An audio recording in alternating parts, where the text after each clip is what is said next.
Hey everybody, and welcome to Friday night and real estate market update.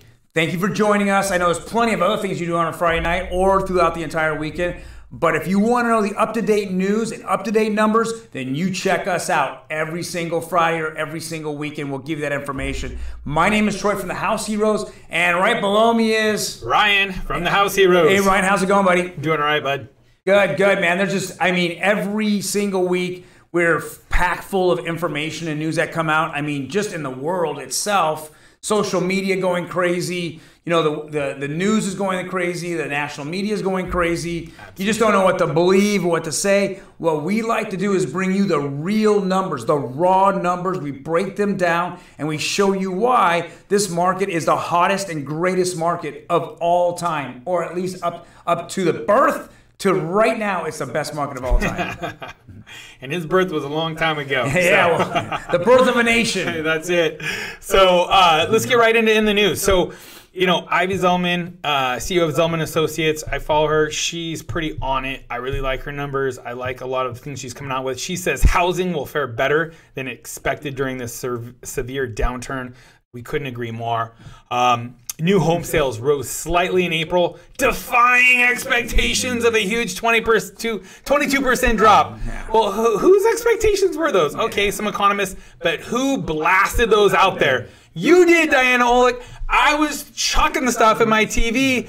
I was pretty sure I broke it when you said, quote unquote, I wouldn't be buying real estate right now. I blew my lid. When was the last time up until this pandemic you had shown a home? How many calls are you getting from people wanting to buy homes? You know, during the pandemic, how many homes did you show? How many calls did you take about housing? You know, you lumped it all together with retail, commercial, said it was going down, and it didn't, because you had no clue what you were talking about. You're looking at some numbers coming in and you just threw it out there. So it's good to see you finally are reading the numbers again, and they show what we've been talking about all along.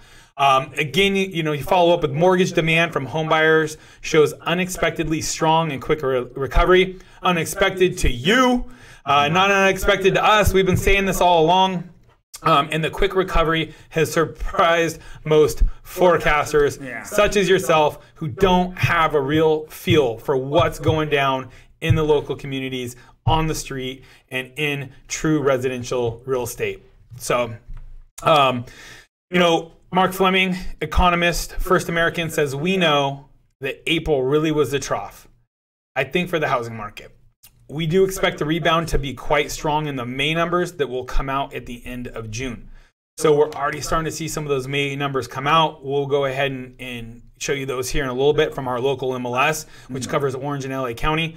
But this is a great graph. This just kind of sums up some of the different economists out there, people that we like to follow and watch. We stuck it all on a graph, and here it is.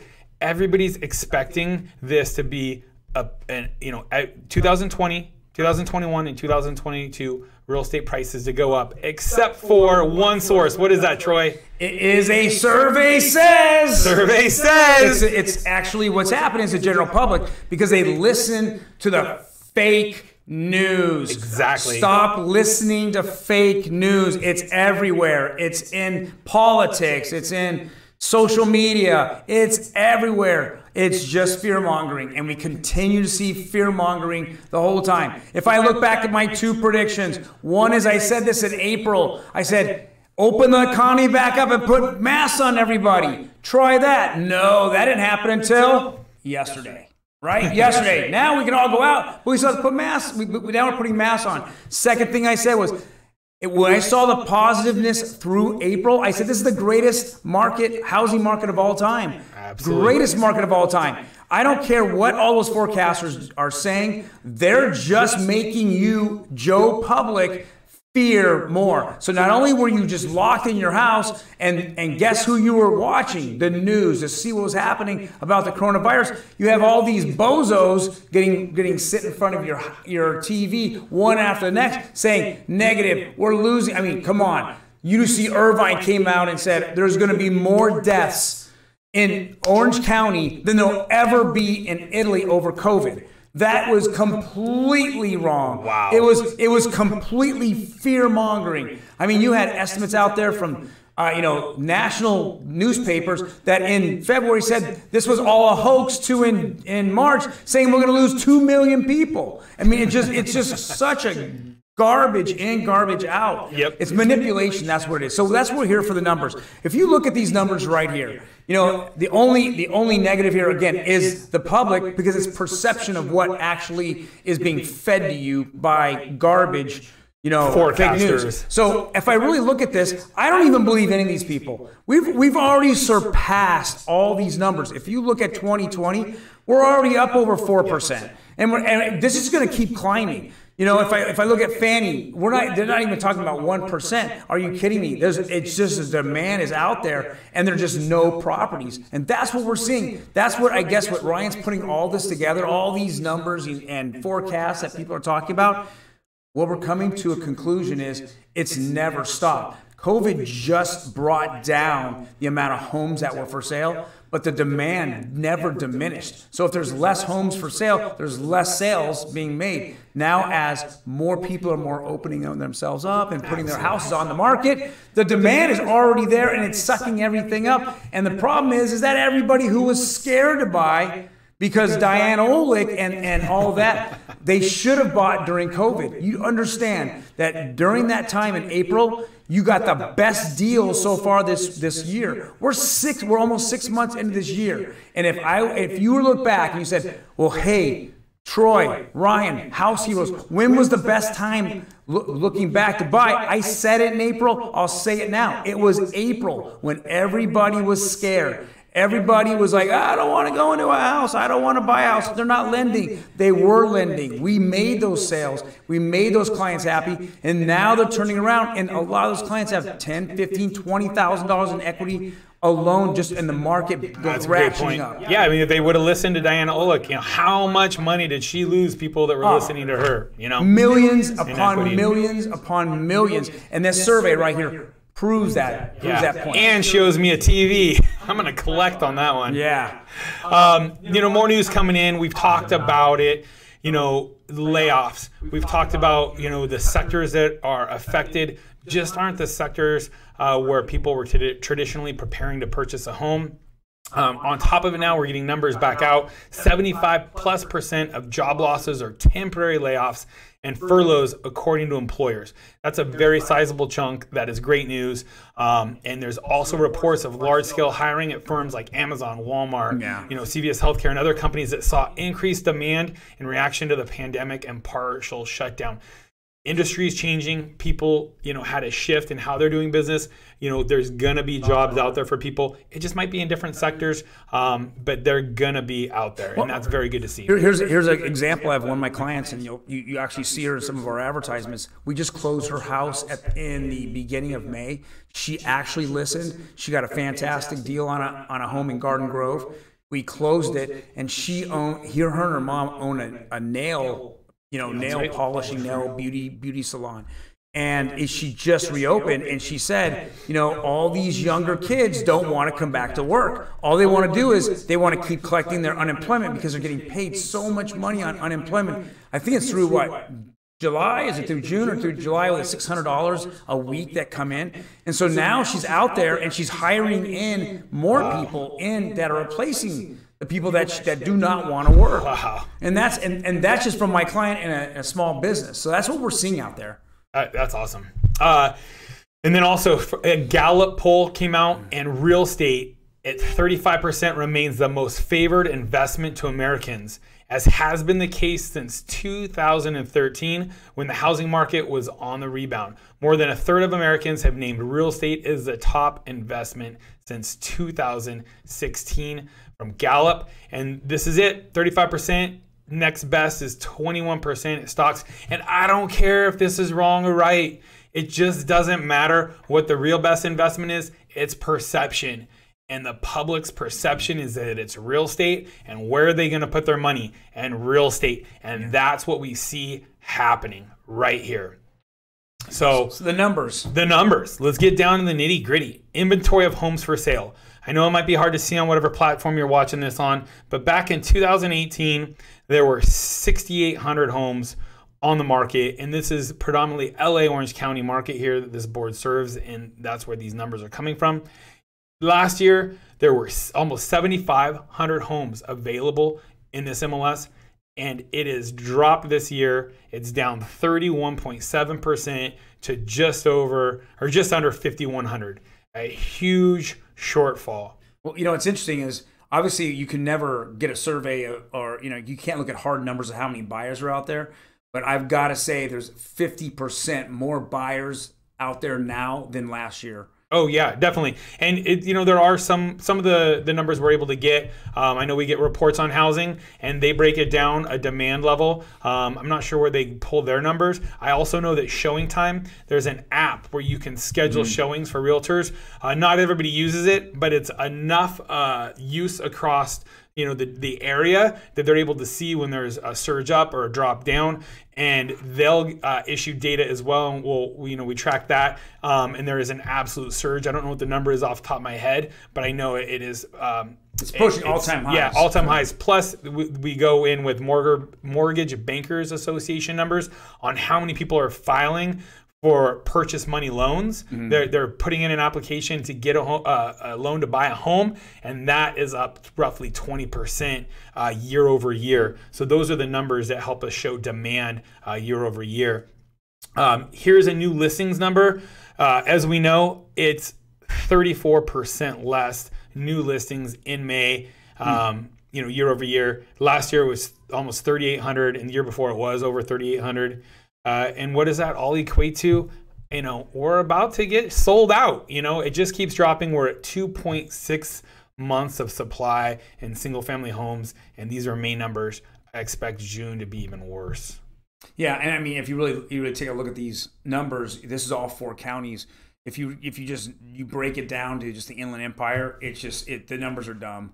There's less than 2 months of inventory there, and everything that I've tried to go see, it's just like you're waiting in line on the outside of the home. I know if you go back and you look some of the postings that we do on a weekly basis, last Sunday was absolutely the epicenter of this one house I was showing in Marietta. We went to the house, and you're gonna see it if you look at some of our advertisements or just even see some of our stories in Instagram.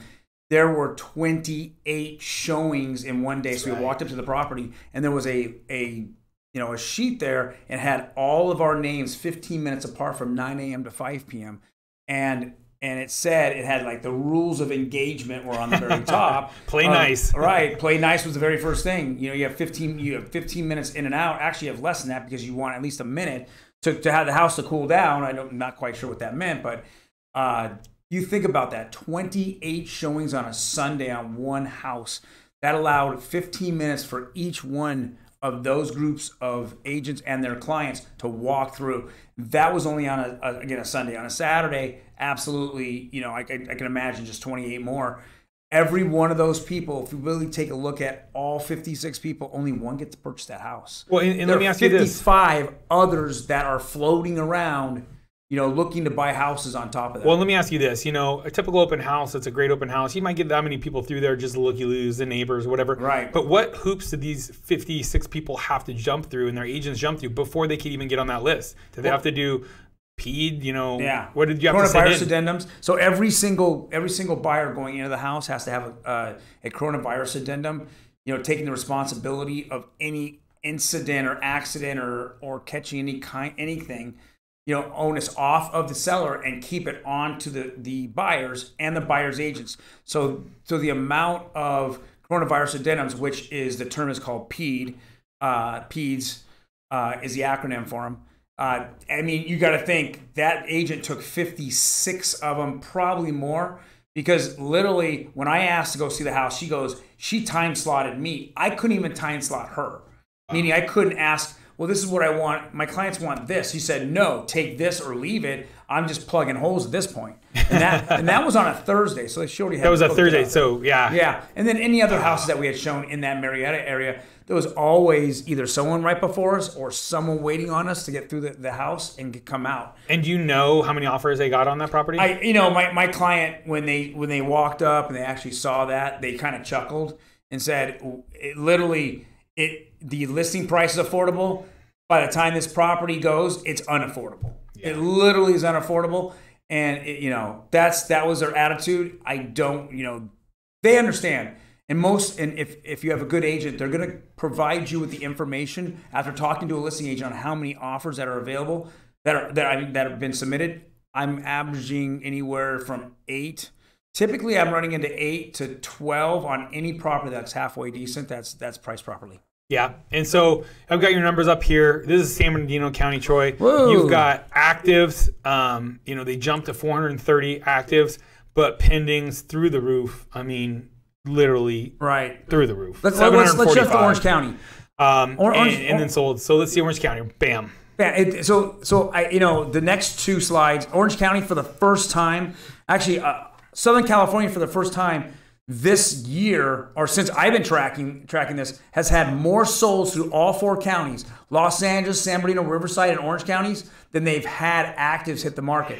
Imagine every property hits the market is already in escrow, and then the ones that have been sitting around are now in escrow. That's what we're running into. And what's kind of crazy here is that what's actually scary, we're going to see here in a minute, is when we jump into Riverside, the solds are greater. So not only do you have the solds and the actives are greater than the solds and pendings are greater than the actives, that means that is getting crushed. I mean, guys, there's just no inventory out there. And what there is, you and 7 to 10 other of your closest buyer friends are out there looking at the same property and putting offers on those properties. Well, and you're right. So here you go, Riverside. Let's talk about these. You have 512 new homes that got moved to active. Now, some of these might have got moved to hold. There were other properties that were withdrawn that same week, canceled. But in that same week that you had 500, let's call them new actives, you had 932 homes go into escrow, almost 2 for 1, and then you closed 635. This is just drilling down to no inventory. I would like to know if there's any county in the United States that even is close to these numbers, because these numbers are absolutely off the chart ridiculous. And if there isn't going to be any inventory here, all we're going to see is home prices just skyrocket to out affordability range. And that's more of a scary thought right now. We're really asking people, if you're out there and you're thinking about going into the higher end range where there is less competition and you have an entry level home, you can get the most for it right now than you ever could. It is at all-time highs. We talked about this. It came out, and was it April or May numbers across the United States hit an all-time value high. That means the average home across the United States was at a higher level of value than any time ever in the history of the actual report. And they're like, how is this happening in the middle of COVID? Well, this keeps confirming to all of us that the millennial generation is out there. They're learning about how to purchase a home at a much younger age, and they keep their eye on the price, and they see this as I've got to be in today. The second stat that I like to go over with everybody is that if you look at the average age of each one of these millennials is about 34 years old. It actually keeps dropping. So between 34 and 33 years old, if you look back at the boom in births, you go back 34, 35, 33, 32 years, it was a boom in births. And when the boom in births is that all those kids are coming to fruition. They're getting older, they're getting more educated, and they're getting more savvy, and they're buying homes at a younger age. And they're at that purchase point. So the average age, like you're saying, first-time home buyer is 33, 34, and there was a 5-year run-up of people at that age. So like from now, for the next 4 years, that's going to ramp up in population growth of people at that stage in their life. Here's LA for you. So pendings are finally over actives for the last 2 months. That's what we're looking to see. Last week it barely scraped by. More homes went pending. That means in escrow than actives had come on for the first time in a couple of weeks. And this week it just jumped over it, by a couple hundred. I kind of laugh at this number, Ryan. I laugh at it because regardless of protesters or of rioting or of any of the stuff that happened in Los Angeles County, it shook it all off. People were out buying homes. Yep. You know, through this. You think about that. How crazy is that? I mean, I would never expect it to happen. So. Yep. All right. Here's median home prices. You know, they basically have been maintaining, you know, the median home, which we really thought these were going to drop significantly. Remember, with the median home price, when you hear people report it, half of the homes sold above that price and half the number of homes sold were below that price. Well, if the high-end market's performing slowly because there's not good access to capital, then those deals, there's fewer of those deals. So then the median price shifts lower, so that it shows a lower amount. We're half over that price, or you know, our higher price, and half underneath. So we really expected to see a lot of headlines, and the doomsdayer headliners, the fake news trying to get clickbait. Right. We expected them to be drilling down. Median home price drops. You know, they're already keyed in on number of home sales plummets. You know, it's 54%, 40%, whatever it is. We know why. There's just not enough inventory. Or you close off real estate as non-essential in many states. Yeah, in How many stupid states. is that, right? Yep, I mean, absolutely. I mean, oh yeah, look, of course they plummeted. There's states that couldn't even have even show properties or even sell properties. How do you even gauge that number? So here's a number I like to go over. All you doomsdayers out there, all you people, your investors that saved all their money for that rainy day, well, it doesn't plan to rain for a while, guys. We keep seeing the REO foreclosure number go down. Come on, it keeps going down and down. There is no foreclosures. Everybody has equity. You're in a bad position. You lost your job. You're not going to let it go to foreclosure. You have equity. You're going to sell your home and bank the money that you made over all the prosperous last 2 or 3 years. Great point. You know, and if anyone that actually is in major problems, they're going to go to forbearance. So the forbearance is just actually, it's kind of crazy because it's going to be better for them. If they don't pay for 6 months, what happens? They just watch their property value go up 5%, 10%. They just actually made money. If they want to sell their house, they sell their house. There's with no penalty of the forbearance. So yeah, guys, thank you for tuning in with us. We definitely appreciate it. You know, we try to get these numbers out. These are real numbers. And me and Ryan and Roxy were on the ground. We see it, right? Boots on the ground. We're the ones that are showing homes. I'm not just here. Ryan's not just here, just in front of social media and then just getting, wild expectations and predictions out of no. We're seeing it. We're hearing it from our clients. We listen to you guys and we try to educate and empower everyone out there to purchase a home. The younger you are, the more wealth you're going to build up in your life. You know what? And he's honest. He literally is wearing boots every time out there showing properties. So definitely look forward to you being out in the trenches in your cowboy boots as always, Troy. Definitely, you guys like our videos. Check us out. Facebook, YouTube, Instagram, Pinterest, all the places you want to be, we're there. Please subscribe and forward this to friends, family, and foe. Other than that, take care. And Diana Olikiomia TV. We owe a lot of people hundreds of thousands of dollars too. That too. Take care, guys. Have a safe weekend.